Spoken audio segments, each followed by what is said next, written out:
Hi everyone. We have a line chart here with 9 series, and as you can see, it's not much use. It's very crowded, and you can't really pick out any insights on individual products in here. What we really want to make this more useful is something like this. So where one line is highlighted and the rest of the lines are still there in the background, and a user can select which, for example, which product they want to see, and that particular product line trend is highlighted in the chart. So let's go ahead and see how we can achieve this effect. I'll delete the existing charts and these calculations, and let's start from scratch. That highlight the data range, insert line chart, and we end up with this default chart. So the first thing we need to do is to grey all of the series out by clicking on one of these series. Actually, a better way to do it is clicking on the chart, go to format, and then on this top left hand side you'll have all of the series listed out. So select the first one, in this case it's product A, and then you can go into shape outline and pick like the most light grey one you can find, which is that one. And here's a cool trick: if you press tab, it will take you to the next series in the list. And because we started on the first one, product A, the tab will take you to the list product B. As you can see here on the left hand side, it's product B. And if you press the button F4, then that should reapply the last action that you did. It didn't in my case. Let's try again. So shape outline tab and then F4, it did. So I'm just going to tab and F4 my way through here.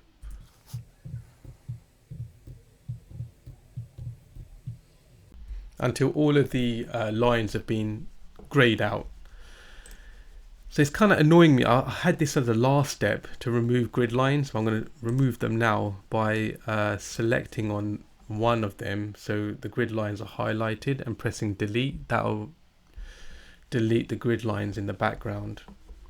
So we've got a chart with all grayed out lines. The next step is to add a series for our selected product. So we need a bunch of cells to do that calculation. So a good place to put it in would be below the data set but above the chart. So I'll put it in this particular cell. I'm going to select the shortcut Alt AVV, and that'll bring up the data validation dialog box. Another way you can do that is going into home, data, going into data, and then under data tools, that option there, data validation, and you get to the same place. But I use Alt AVV. In allow, select list. In source, select your selection of products, and then press OK. Highlight that cell in, say, orange, says prominent, so the user knows this is where the drop down exists.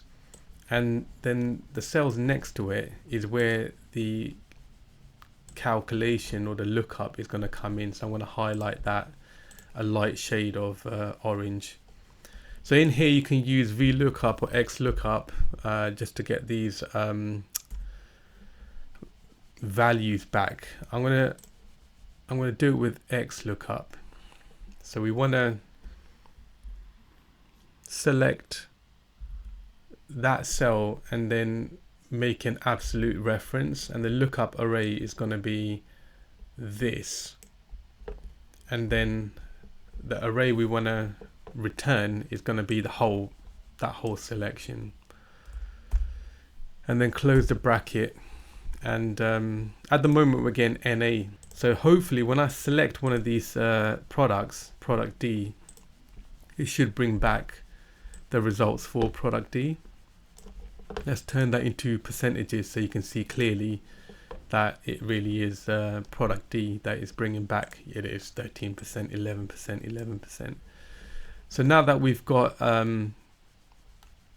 those lookups coming back, we can add these lookup values into our chart. The way you do that is you right click on the chart, you go into select data, and then you go to add here. So legend entry series, that bit you want to add, and the name you want to give it is something like this, selected, something that you'll recognize.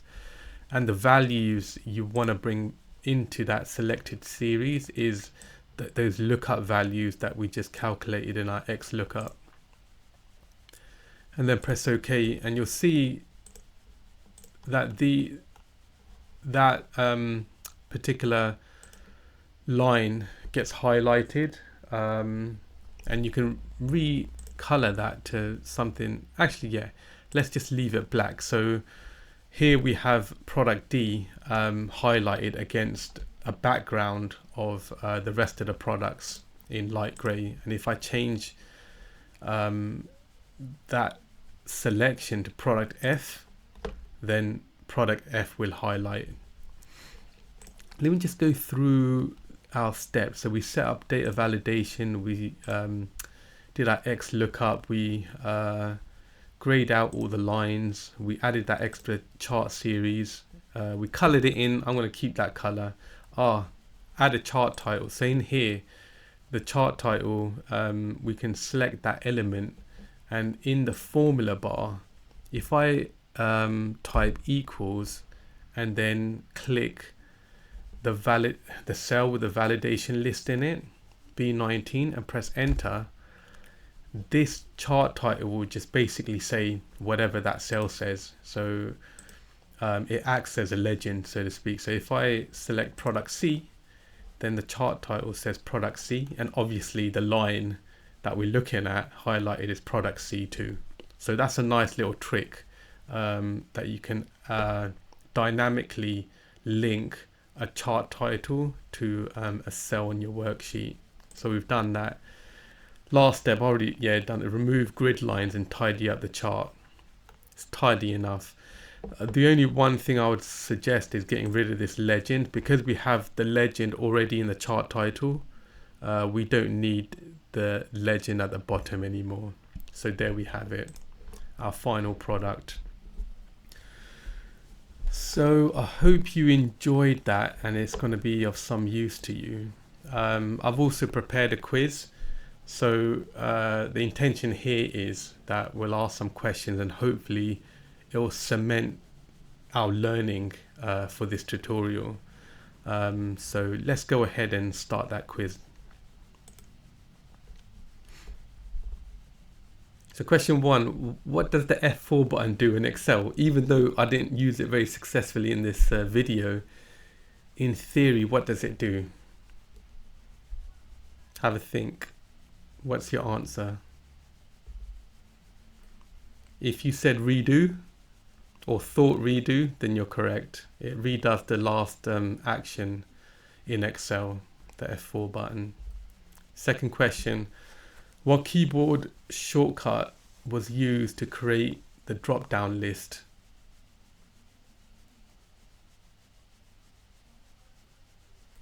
It was Alt-A-V-V. You can obviously go from data in the ribbon and then data validation, up to you, but I found that shortcut useful when I create my validation lists.